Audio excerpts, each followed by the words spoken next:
네, 오늘은 예외 강좌 둘째 마당 시간입니다. 예, 예외 강좌는 한신대학교 신학대학원, 경동교회, 대한문화아카데미 세 주체가 공동으로 주관하는 모교 강좌입니다. 예외 강좌의 이번 주제는 생태적 문제를 다루겠습니다.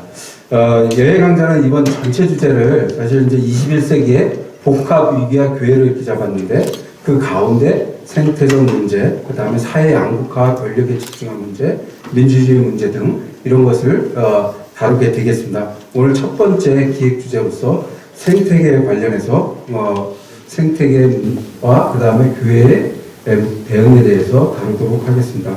우선 이 생태 분야 쪽에 상당히 많이 그쪽에 관심을 가지시고 계속 연구해 오신 두 분 패널들을 모셨습니다.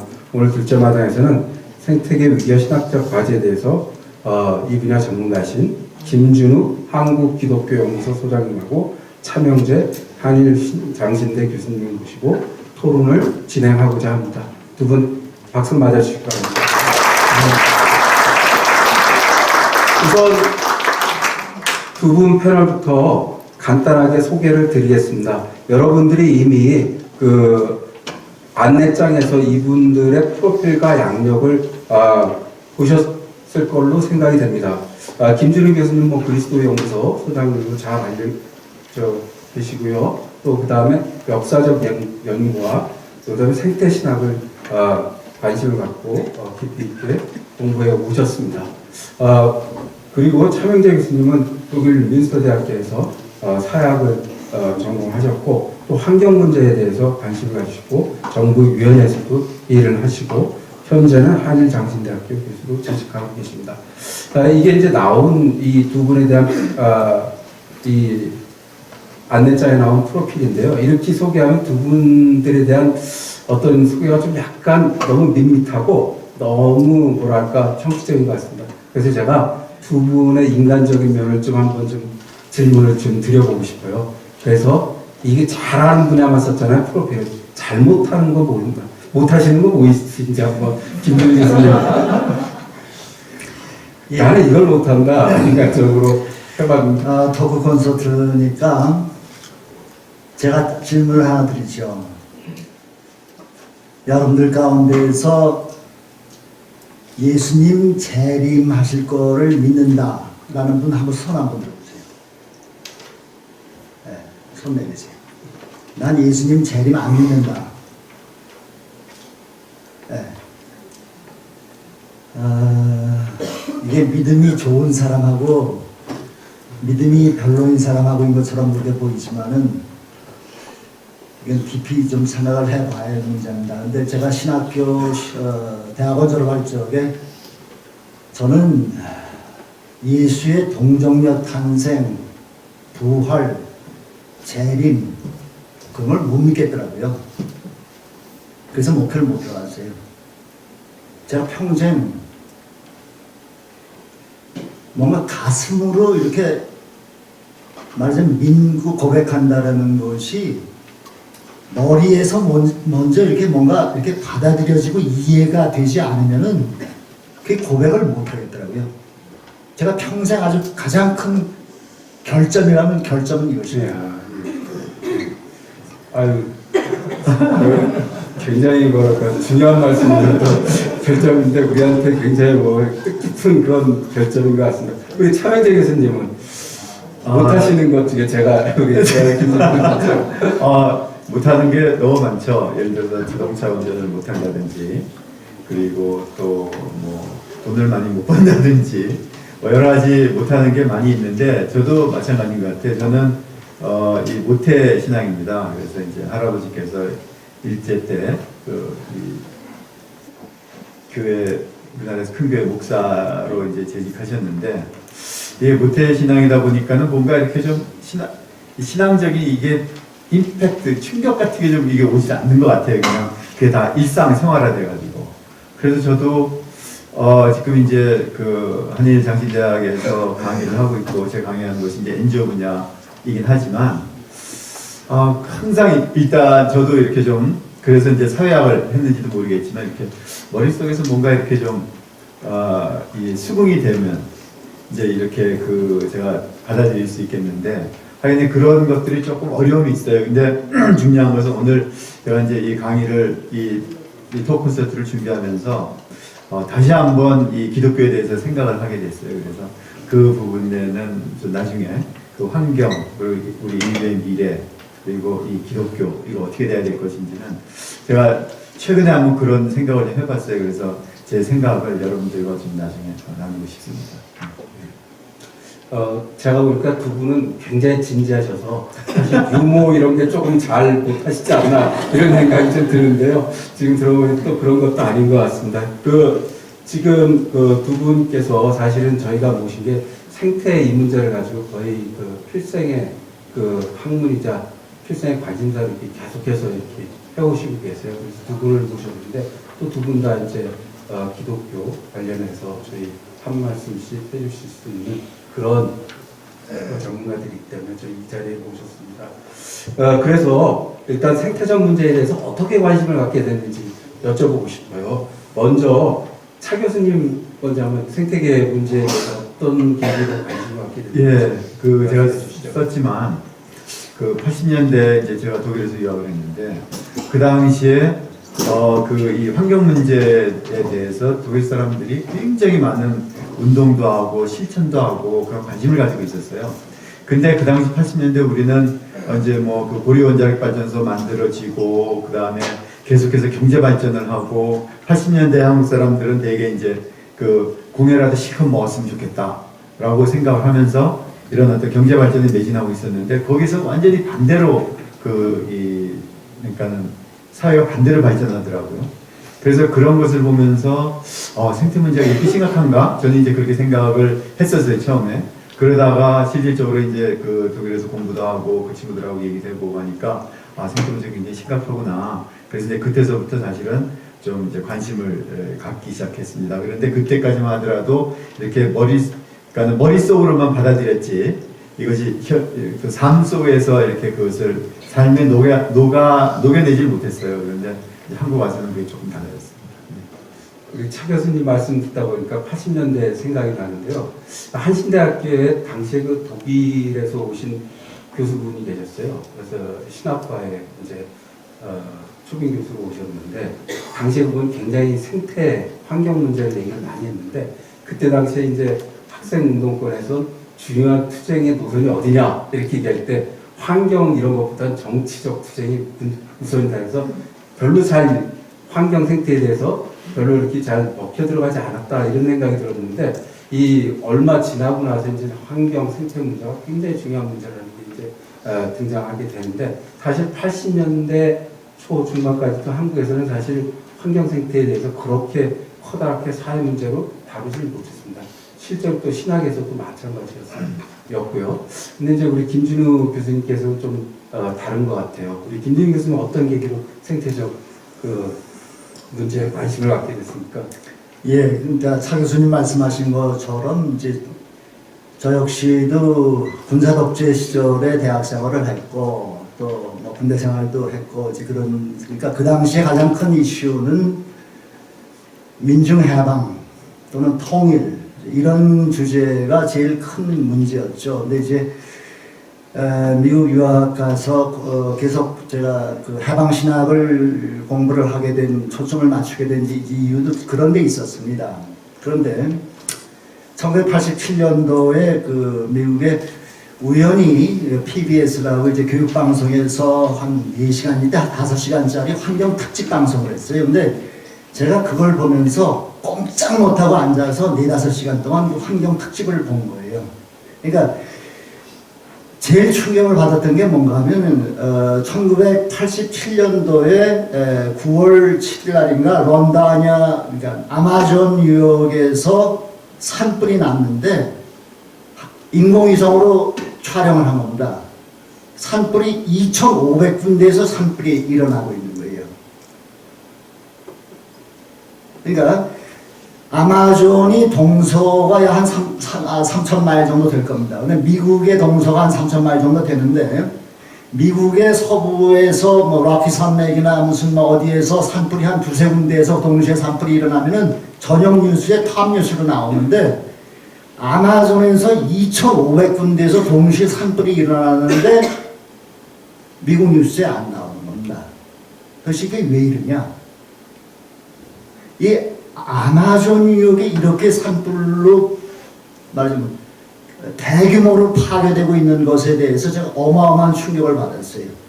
그러니까 열대우림이라는 것은 전 지구 면적의 약 6%나 7%밖에 되지 않습니다. 그런데 이 지구에 살고 있는 생명체 종자들의 거의 절반 이상이 이 열대우림 지역에 있는 겁니다. 근데 그 열대우림 지역이 가장 큰 지역이 이제 아마존 지역인데 이 아마존이 그렇게 급속도로 파괴되는 거예요. 이거는 정말로 말하자면 인간이 저지르는 죄악 가운데서 가장 끔찍한 죄악이라는 것을 느끼게 됐고, 민중 해방, 정치 경제적인 무슨 해방만이 아니고 이건 생명계 전체의 해방이라는 문제가 이건 우리 시대에 아주 시급한 문제라고 하는 이제 그런 깨달음을 얻고, 그리고 박사학위 논문 주제를 바꾸고 3년 동안 이제 혼자서 독학을 하면서 논문을 새로 쓰게 되는 그런 계기가 됐습니다. 그때가 몇 년도였습니까? 그게 1987년도에 제가 이제 그걸 보게 된 겁니다. 88년도. 88년도. 저도 독일에서 있었을 때 이 열대우림 이거 태우는 이런 문제 때문에 굉장히 심각하더라고요. 그래서 브라질 같은 경우에 사실은 그 벌목하면서 이렇게 또 그 다음에 개간하면서 이렇게 태우는데, 저는 이런 장면을 보면서 굉장히 깜짝 놀랐어요. 그냥 불을 지르고 불을 끌 생각을 안 해요. 그러니까 거기 화재가 나서 자연 계속 타는 거예요. 그러면 이제 인건비도 별로 안 들이고 그 열대우림이 사라져 버리죠. 그러고 이제 불에 다 타면 거기다 그냥 개간을 하는 거예요. 그런 식으로 불을 지르는 거예요. 그러니까 열대우림이 견뎌하지 못하고 아까 얘기했죠. 거기 속에 사는 다른 여러 그 생명체들이 죽죠. 근데 이제 그거에 대해서 독일이나 또 이제 미국이나 이런 쪽에서 얘기하고 또 환경 전문가들이 얘기하면 또 브라질 쪽의 개발론자들은 그런 얘기를 합니다. 그럼 니들이 돈을 내라. 왜 돈을 내냐? 너희들이 항상 브라질 아마존이 세계의 허파라고 하면서 너희들 그냥 쓰고 있지 않냐? 돈을 내라. 그러면 이 가난한 브라질 원주민들에 대해서 너희들 뭔가 하면서 그런 얘기야. 이런 질문도 하더라고요. 어떻게 생각하십니까? 우리 차관님 그런 질문에 대해서. 그게 지금 굉장히 좀 중요한 거죠. 어찌 볼 것 같으면 우리가 이제 열대 원시림이 지구의 허파고, 지구의 허파라고 하는 것은 지구에 이제 이산화탄소를 빨아들이고 흡수하고 이제 산소를 이렇게 이제 배출하는 굉장히 중요한 역할을 하는 것인데, 실질적으로 환경 문제의 그 원인 제공자들은 이게 선진국들이죠. 선진국들이고 선진국들이 환경을 파괴하고 자원을 마구 개발하고 또 그 미국식 그런 어떤 그 아메리칸 웨이 오브 라이프가 있지 않습니까? 대량 생산과 대량 소비.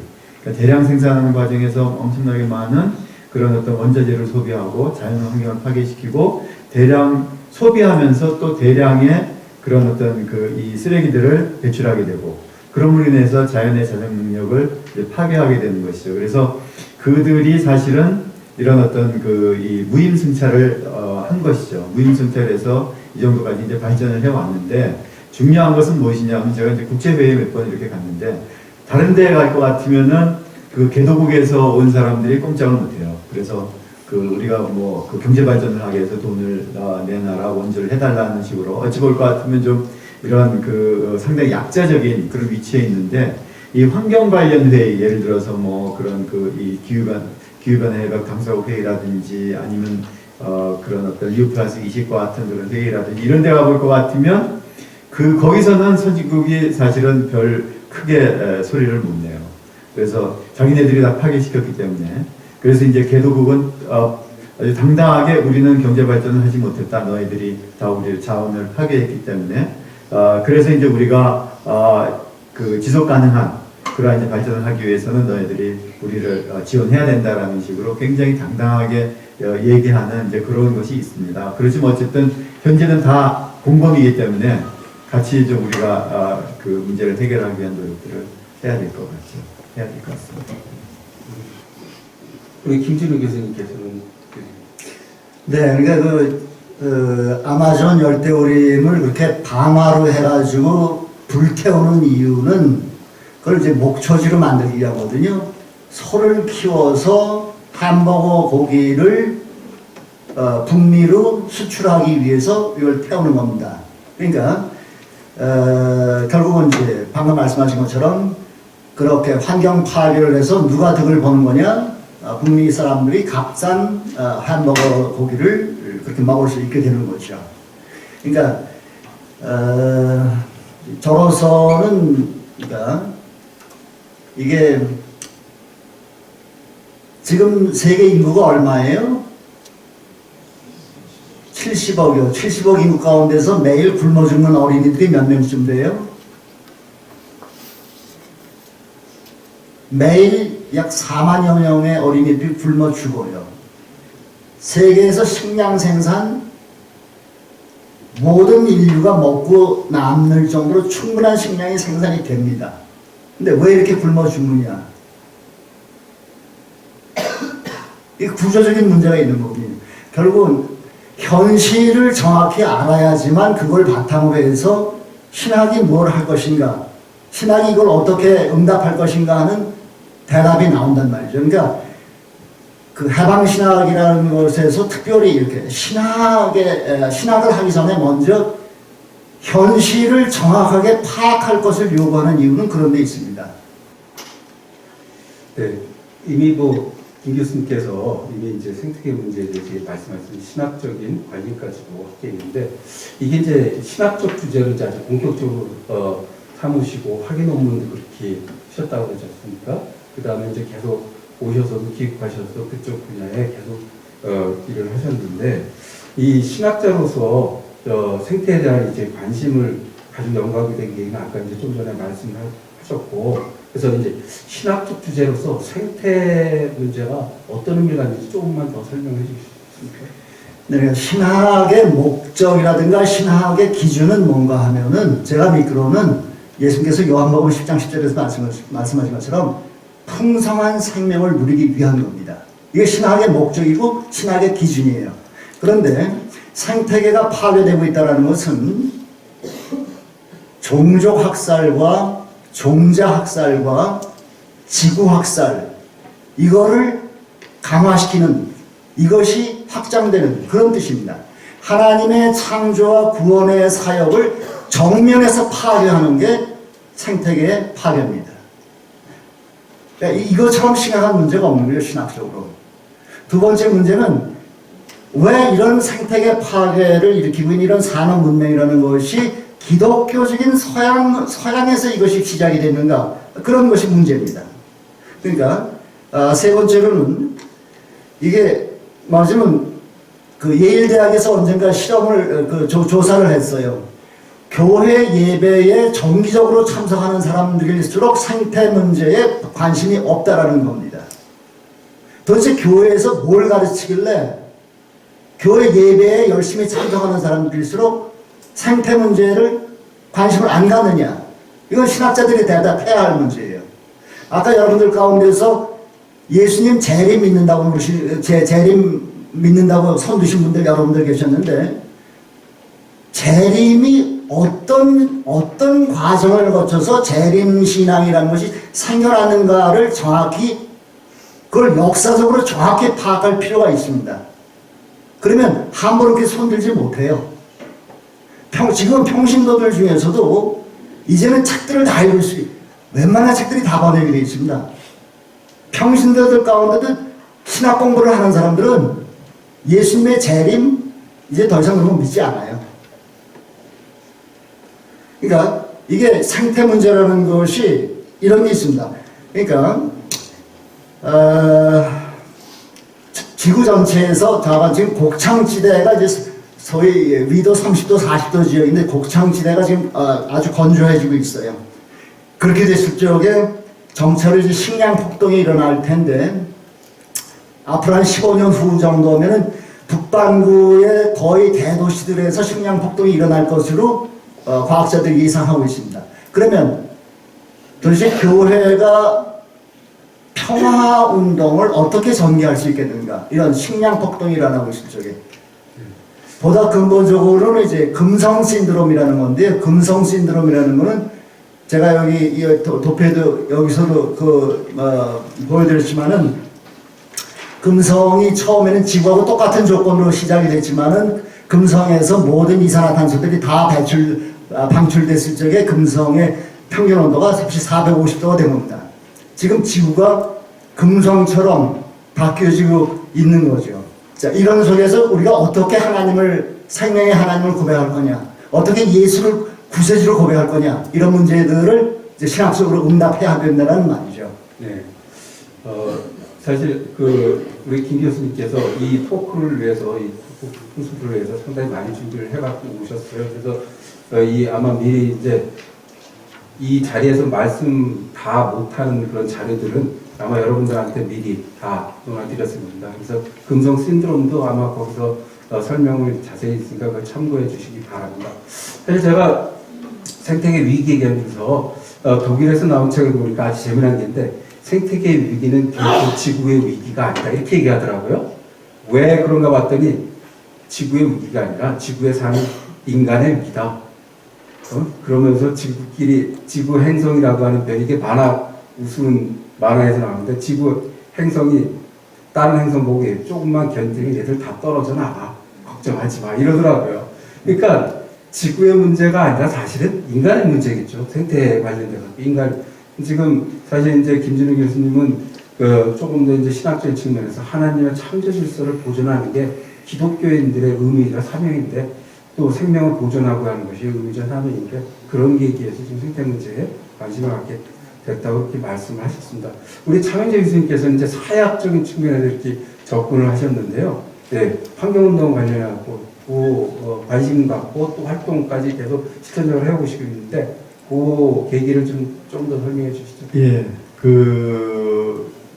일단 이제 제가 이제 귀국을 90년에 이제 귀국을 했는데, 그때 이런 생각을 했어요. 당시 이제 독일에서는 물건을 이제 광고할 때 이거는 환경 친화적인 것이다. 그리고 재활용이 가능하다. 그리고 특히 이제 이 빨래비누 같은 경우에 이것은 이 산성이 낮아서, 그러니까 pH 농도가 낮아서 이것은 하천으로 이 비누 거품이 유출이 돼도 그것은 하천 생태계에 영향을 미치지 않는다. 이게 광고였어요, 광고.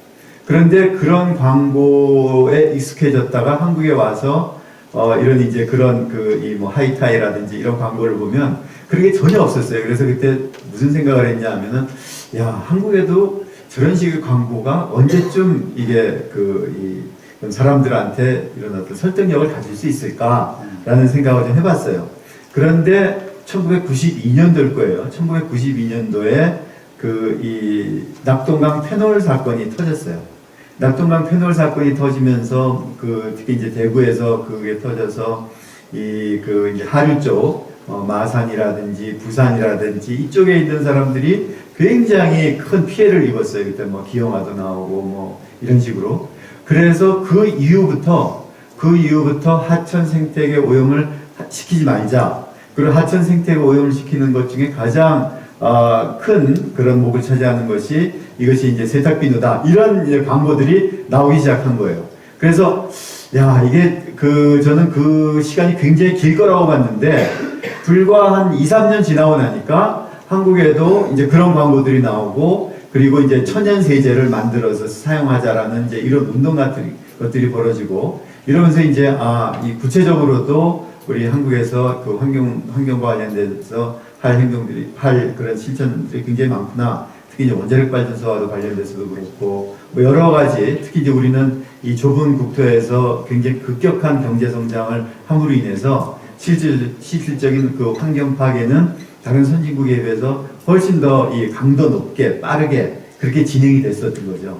그래서 이제 그런 어떤 그 환경 의식들이 이제 생겨나기 시작했는데, 어쨌든 중요한 것은 저는 이제 이 환경단체에서도 일을 했고, 그리고 이제 정부기관에서도 그 일을 하면서 어쨌든 이 우리나라 사람들이 보다 좀 진지한 그런 이 환경의 문제를 좀 생각했으면 좋겠다고 그렇게 생각을 했고요. 그럼 또 중요한 것은 뭐냐면, 이 교회라는 굉장히 큰 단체가 있지 않습니까? 저는 이제 NGO에 대해 그 NGO 쪽에서도 많이 활동을 했기 때문에 그 시민단체 쪽에서 활동하다 보니까 이 교회만큼 부러운 시민단체가 사실은 없어요. 어찌 보면은.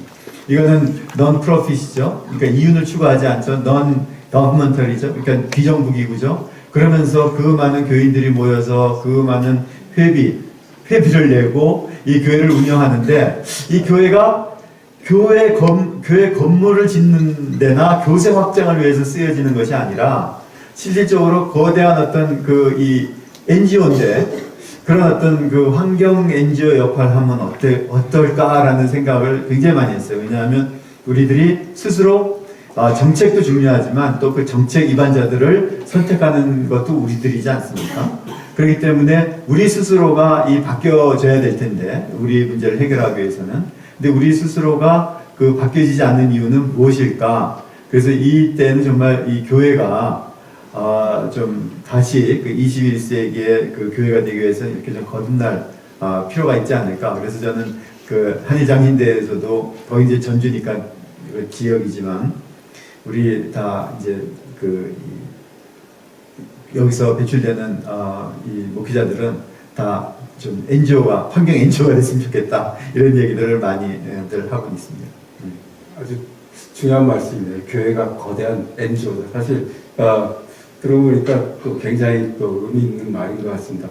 그 생태계 문제는 사실은 저희가 이제 선택해서 다룰 수 있는 문제가 아니라 우리가 다뤄야만 되는 문제인 것 같습니다. 왜냐하면 그게 인류의 미래하고 직결되는 문제이기 때문에 그렇습니다. 지금 생태계 문제가 상당히 이제 심각하고 그 위험성이 날로 이제 증대되고 있습니다. 그런데 그 중에서도 특히 기후 문제가 굉장히 심각하게 다가오고 있습니다. 그래서 기후 문제에 대해서 한번 여쭤보겠습니다. 왜 생태 문제 중에서 특히 기후 문제가 이렇게 심각한 겁니까? 생태 문제가 이제 한 문제라든가 무슨 오염이라든가 이제 여러 문제가 있는데 기후 문제가 특별히 중요한 이유는 기후 문제가 대멸종의 가장 큰 원인이 되기 때문에 기후 문제가 제일 중요합니다. 지금 여러분들이 우리가 지금 신생대에 살고 있죠. 지질학적으로. 신생대가 지난 6,500만 년 동안 이어져 왔는데요. 신생대가 지구 역사상, 지구 46억 년의 역사상 신생대가 지구에서 가장 아름다웠던 시대입니다. 생명체들이 가장 아름답게 아주 다양하게 그렇게 발전해온 시대가 이 신생대인데 지금의 멸종의 규모와 속도로 보면은 신생대에 우리는 마지막 단계, 신생대가 지금 빠르게 끝나가고 있는 시대를 살고 있습니다. 그 지구 생명의 역사에서 평균 멸종률이라는 게 있는데 평균 멸종률이라는 게 리우 환경의 회의 때는 평균 멸종률이 얼마라고 그러면 4만 배라고 그랬어요. 평균 멸종률보다 지금 4만 배나 빠르게 멸종이 진행되고 있다. 근데 이제 윌슨 교수 같은 분들은 지금 평균 멸종률의 약 100배 정도 빠르게 진행되고 있다. 이제 그렇게 말하고 있습니다. 어쨌건 신생대가 빠르게 끝나가고 있는 그런 시대를 우리가 살고 있는데 그 가장 큰 이유가 기후변화 때문입니다. 최 교수님. 예, 그 기후변화가 중요한 것은 기후변화가 이 지구 생태계, 인간을 포함한 지구 생태계에 광범위한 영향을 미치고 있습니다. 그리고 그 원인도 매우 복합적인 것이고요. 그래서 우리가 기후 문제를 해결을 하긴 해야 될 텐데 이미 우리는 여러분들 잘 아시겠지만 그 IPCC 보고서 그러니까는 그 IPCC 보고서에서 세계 기후에 대한 그런 그 보고서를 이제 4년에 한 번씩 내는 게 있습니다. 한 3,000여 명의 그 세계적인 그 기상 관련 전문가들이 모여서 이제 그 보고서를 내는데요.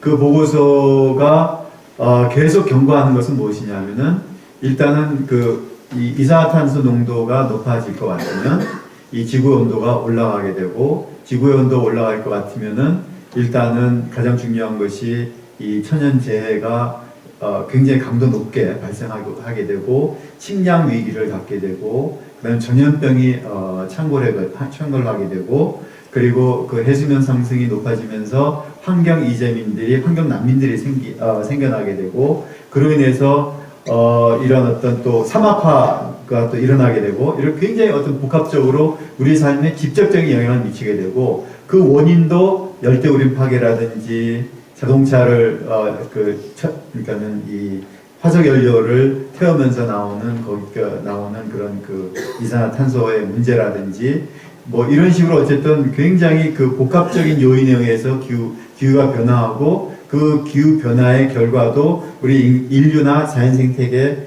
굉장히 직접적인 영향을 미치고 있기 때문에 이 기후 문제가 굉장히 중요한 것입니다. 그래서 사실은 이제 기후 변화를 완화시키기 위한 노력들을 하고 있는데 이미 이제 기후 완화는 우리는 과거로 돌아갈 수는 없습니다. 그렇기 때문에 이제 요즘 그 세계 환경 이제 영역에서 얘기되는 것들이 완화를 시키자, 미티게이션을 하자. 그 다음에 또 어댑테이션, 우리가 거기에 적응하자. 그러니까 이렇게 뭐 카트리나 같은 것이 오고 그런 매미 같은 것이 왔을 때 우리가 어떻게 그걸 갖다 적응할 것이냐. 또 그런 전염병이 창궐할 때나 식량 위기는 어떻게 우리가 적응할 것이냐. 그다음 또 하나 이제 얘기되는 것은 resilience.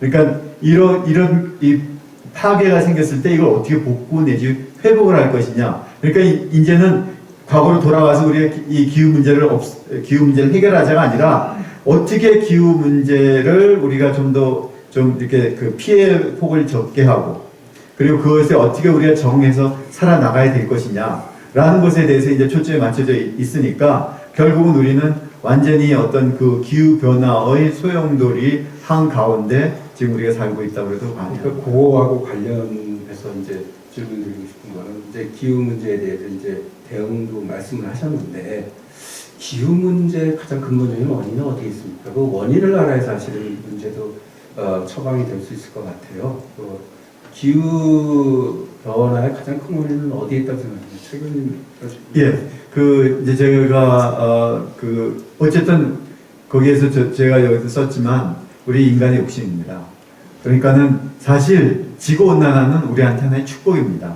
그것은 뭐냐면 이제 이 빙하기가 끝나면서 지구가 이제 적당히 한 평균 15도 정도 되겠죠. 15온도 정도 연평균 이제 더워지면서 실질적으로 이런 어떤 이제 동식물들이 더 풍성하게 삶을 살아갈 수 있게 되고 그때가 어찌 볼 것 같으면 아마 에덴일 수도 있겠죠. 에덴일 수도 있을 터인데 인간이 그때 제가 이제 좀 빨리 얘기할 것 같으면 일단은 에덴에서 이 선악과를 따먹게 되죠.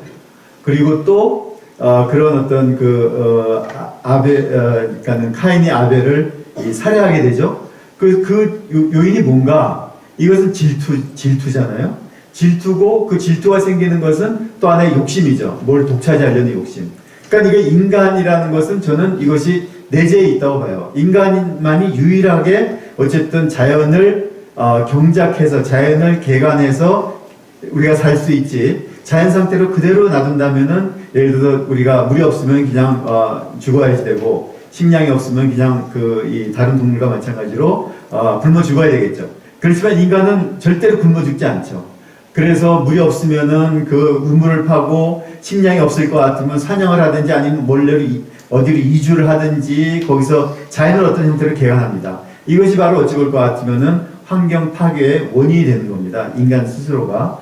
그래서 예를 들어서 이제 노아의 홍수가 오지 않습니까? 노아의 홍수는 어떻든 부패하고 타락한 인간에 대한 하나의 징벌이지만 이것은 똑같습니다. 지금 우리가 이런 천연재해를 맞이하고 그런 어떤 쓰나미라든지 이런 홍수가 나든지 가뭄이 나든지 하는 것 자체도 결국은 우리의 그런 어떤 욕심, 탐욕 이런 것 때문에 이런 어떤 홍수가 나는 것이죠. 천연재해가 나는 것이죠.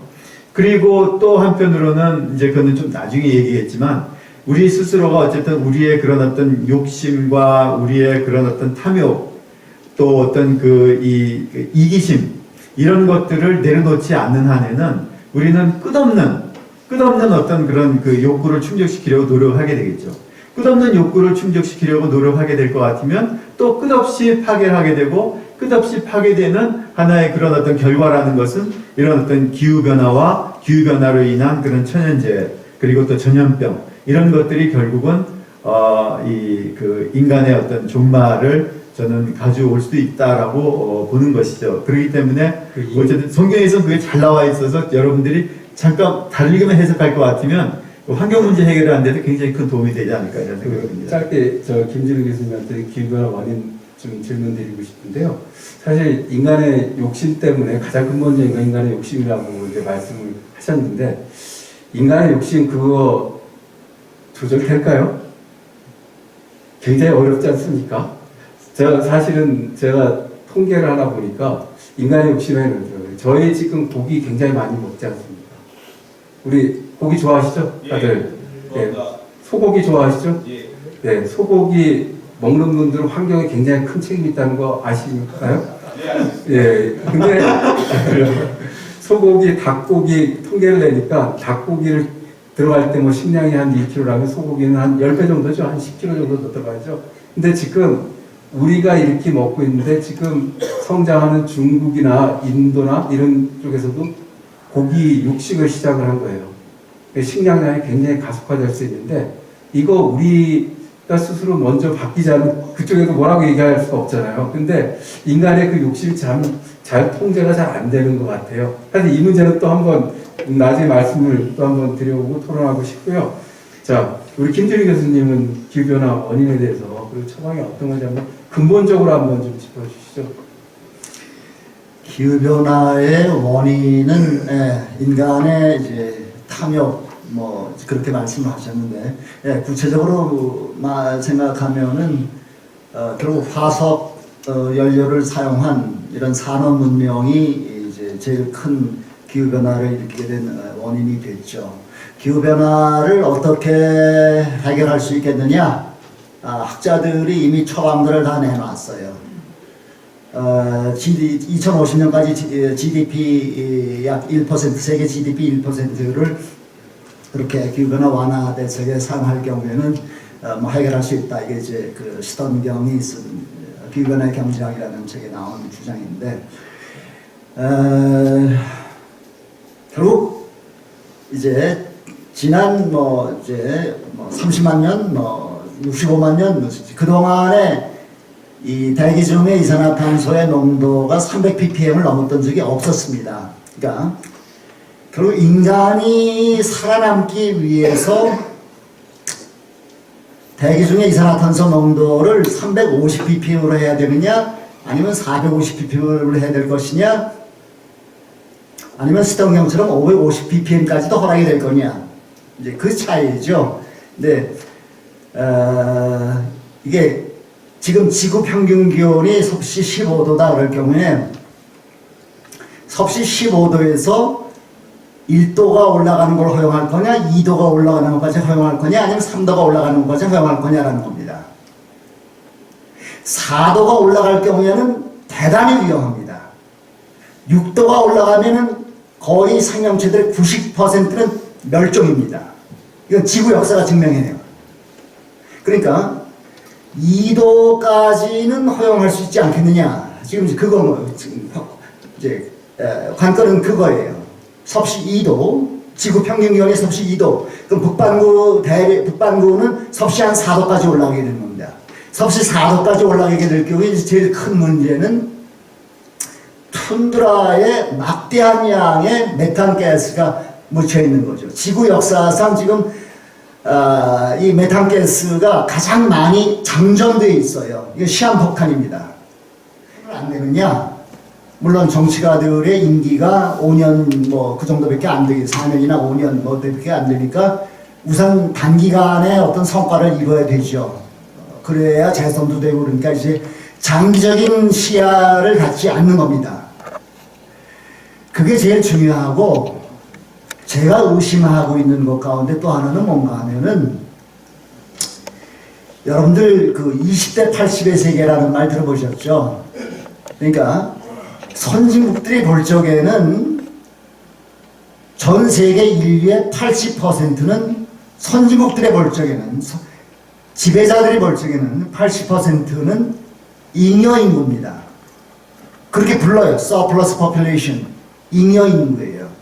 이 잉여 인구가 기후재앙이든 뭐 수단이나 시리아처럼 내전을 일으키든 어떻게든 거기에서 이 80%의 인류가 그냥 자연스럽게 죽어나가기를 선진국들은 기다리고 있는 게 아닌가. 저는 그렇게 의심하고 있어요. 분명한 재앙을 보고 있으면서도 손을 안 쓰는 이유는 80%의 인구가, 세계 인구가 죽어나가야 자기네들이 살아남을 가능성이 좀 더 많다라고 보는 거죠.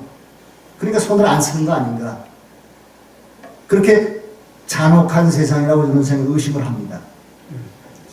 김 교수님, 네, 생각이시죠? 네, 그건 제 생각입니다. 네, 그렇죠. 네. 확실하게 이렇게 80%를 뭐 그런 얘기는 뭐 하질 않았으니까 이제 추측밖에 할 수 없을 것 같고, 사실은 미국이라는 나라를 통계를 보니까 사실은 전체 에너지 중에 상당량을 쓰죠, 미국은요. 그리고 아마 선진국이라고 우리가 얘기하는 좀 유럽하고 미국의 에너지를 거의 그 80% 정도 쓰지 않나요? 그렇고 사실 책임은 거의 잘 안 져서 이게 상당히 문제라. 피터 싱어 같은 세계화 윤리라는 책을 보면, 그 사람 쓴 책을 보면 자기가 저지른 거는 자기가 치워야 된다, 이런 원칙을 내세우더래요. 자기 책임의 원칙이다. 그러니까 자기들이 에너지를 그만큼 써서 그렇게 문제를 일으켰으면 자기들이 일으킨 문제에 대해서는 책임을 져야 되는데 책임을 안 지고 있어요, 사실.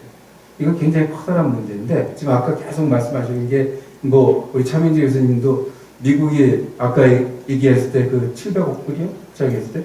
그 10분의 1도 안 그렇고, 마찬가지로 김 교수님 그랬는데, 사실 이제 여기서 좀 무기력감이 드는 게, 어떻게 그러면 이 선진국이나 사실 에너지를 제일 많이 쓰는 이런 나라들 어떻게 이렇게 좀 압박을 할 수 있는 그런 방도가 별로 없지 않습니까? 이게 참 문제지 않을까 싶습니다. 좀 문제를 좀 더 다른 측면에서 좀 보고 싶은데요. 사실 그래도 우리가 사실은 생태계 문제에 대해서 두 손 놓고 볼 수는 없지 않습니까? 뭐래도 해야 되고, 사실 인류의 멸망까지 얘기되는 상황에서 인류의 미래를 위해서 뭔가라도 해야 되는 아주 다급한 심정일 것 같아요. 사실 지금 방주에 이제 올라타야 되는 그런 심정이 됐는데, 이런 생태계 위기에 대해서 교회가 이런 측면에서 굉장히 앞장서서 뭐라도 해야 되지 않을까, 이런 생각이 듭니다. 그렇다면 이 생태계 위기에 대해서 교회가 어떤 일을 해야 됩니까? 이 말씀에 대해서 좀 여쭙고 싶습니다. 우선 차 교수님 먼저. 예, 제가 노아까지 얘기를 했는데요.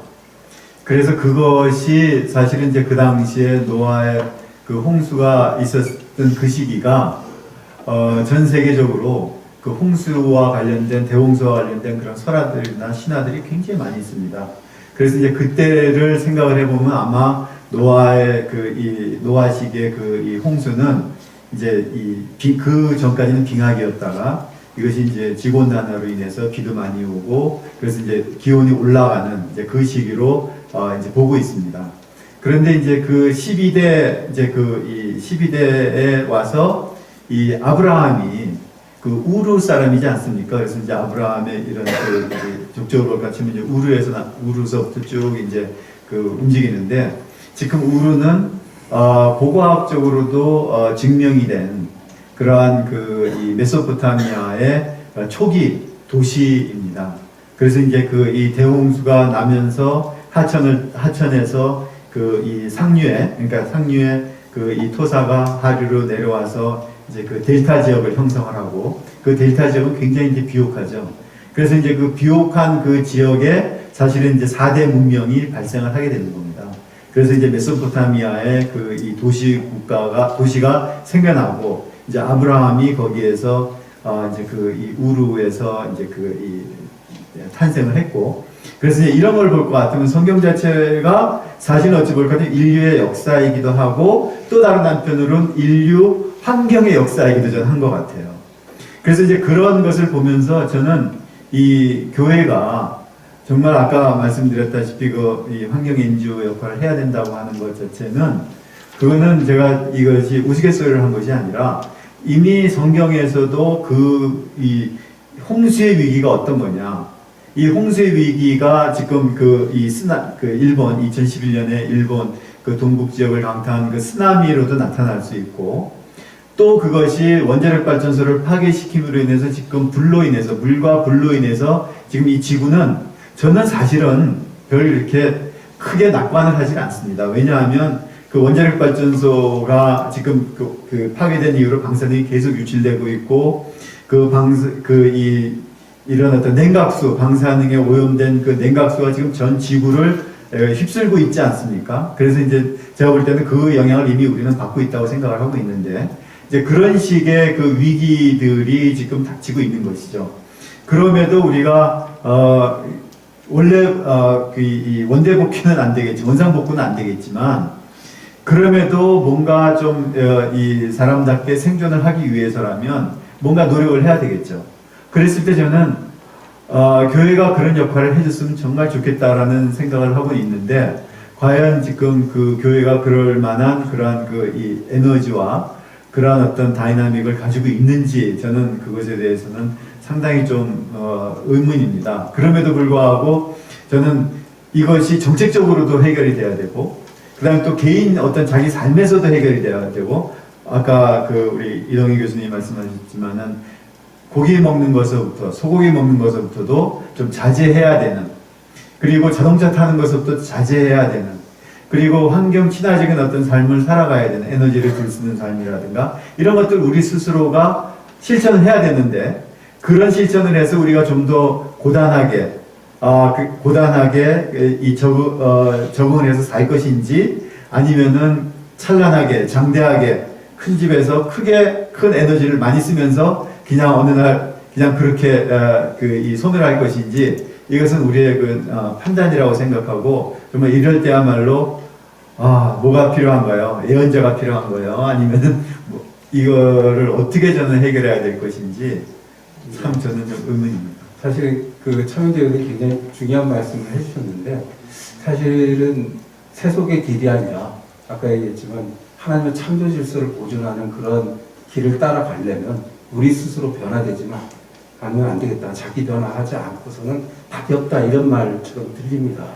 우리 김 교수님도 제가 이제 마지막에 이제 거의 다 돼서 저희 질문 하나 답변 받고 여기 참가하신 플로어에서 질문 받겠습니다. 사실 여기는 지금 신학을 전공하고 앞으로 이제 미래 목회자가 될 분들이 여기 쭉 같이 있는데, 혹시 이제 아까 이제 세계성 관련해 생태계 위와 관련해서 미래의 목회자들에게 한마디 해주실 말씀 있으면 좀 해주시죠. 네, 우선 호모사피엔스가 24만 년 전에 등장을 했는데요. 호모사피엔스의 조상들 다 멸종했습니다. 호모사피엔스 멸종할 수 있습니다. 여러분들은 하나님이 죽지 않는다고 생각하시죠?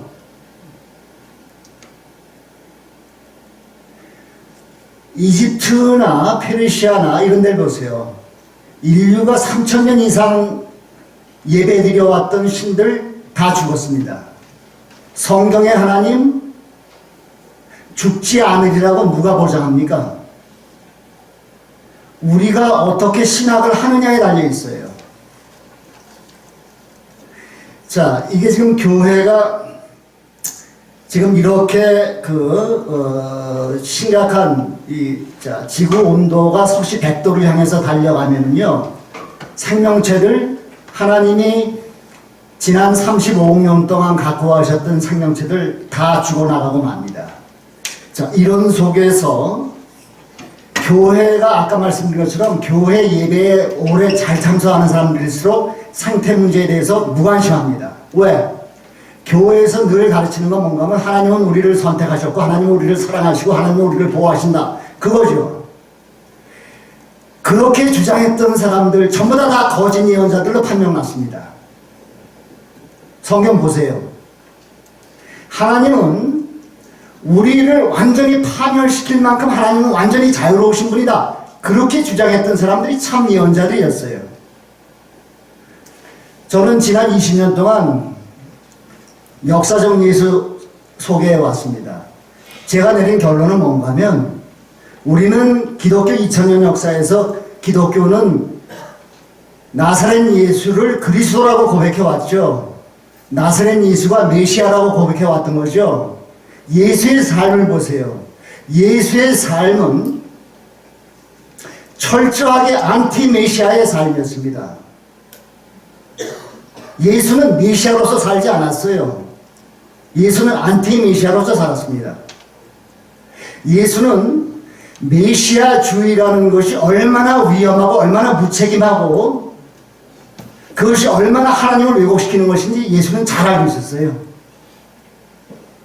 예수는 안티 메시아였다라는 거 여러분들 잊지 마세요. 기독교 2000년 역사는 예수의 영향보다는 플라톤의 영향이 훨씬 컸습니다. 예수의 영향을 받았으면 기독교는 성육신의 종교가 됐어요. 그런데 플라톤의 영향을 받았기 때문에 기독교는 탈육신의 종교가 됐습니다. 그렇기 때문에 인간의 몸, 물질, 여성, 자연 이거 다 경멸한 거예요. 이제 신학을 어떻게 이 2000년 동안 탈육신의 길을 걸어온 이 종교를 어떻게 예수처럼 성육신의 길로 걸어 바꿀 거냐. 이게 지금 신학의 가장 큰 과제고 이걸 극복하지 못한다면은 교회에도 미래가 없고 인류에게도 미래가 없다. 전 그렇게 생각을 합니다. 세상이 말하자면 경제가 점점 더 경제 상황이 악화가 될수록 또 생태계가 점점 더 악화될수록 수많은 혹세무민하는 사람들이 생겨날 거예요. 재난이 하나님의 심판이라고 그렇게 주장하는 사람들, 쓰나미가 날 때마다 그런 주장하는 사람들, 자기네들이 자칭 복음주의 신학자들이라는 겁니다. 도대체 복음주의가 뭐고 율법주의가 뭔지도 모르는 사람들이 신학대학 총장들하고 복음주의 협의회 조직하고 그래서 그딴 짓들을 해요. 우리 세대가 여러분 세대에게 정말 끔찍한 재앙을 지금 물려주고 있습니다. 그런데 신학 기대할 수 있는 거는요, 이 죽임의 체제, 월스트리트고 군산복합체고 무슨 월드뱅크고 IMF고 전 세계에 머리 좋대는 사람들 다 여기 있어요. IMF에만 경제학 박사가 800명이 넘어요. 그 사람들이 다 이 세계를 어떻게 착취하고 이 죽임의 질서를 어떻게 이끌 건지 거기에 밤낮으로 몰두하고 있어요. 하나님이 기대하시는 거는 그야말로 하나님 위해서 목숨 바치겠다는 여러분들밖에 없습니다. 신학생들밖에 없어요. 여러분들이 눈 부라리고 눈 부릅뜨고 현실 똑바로 보고 신학 제대로 공부하고 그러지 않는다면 아무런 소망이 없습니다. 인간의 미래 없습니다. 네. 지금 이제 김 교수님 말씀에 대해서 이견이 있을 수 있는 분도 있겠지만, 김 교수님이 진정 말씀하신 건 지금 우리의 생태계 위기에서 지금 사실은 하나님의 생명, 살리심에 여러분들이 좀 동참하고 또 창조 질서를 보존하는 그런 기회에 서라는 그런 메시지 같습니다. 지금 시간이 다 돼서 일단은 이거로 저희가 여행 기념강좌 둘째 마당을 마치고자 합니다. 사실 저희가 이런 토크 형식을 취한 거는 논쟁과 반박 이런 토크 형식이 많은데 그런 형식을 취하지 않았습니다. 저희가 한 문제를 놓고선 집중적으로 다루면서 서로 소통과 공감을 키우고 그걸 통해서 문제를 해결하는 실천 의지를 좀 가지고자 하는 의미에서 이런 토크 콘서트를 만들었습니다. 네, 오늘 여러분들 함께 자리해 주셔서 대단히 감사합니다. 이것으로 둘째 마당 우리의 기념 강좌를 마치도록 하겠습니다. 감사합니다.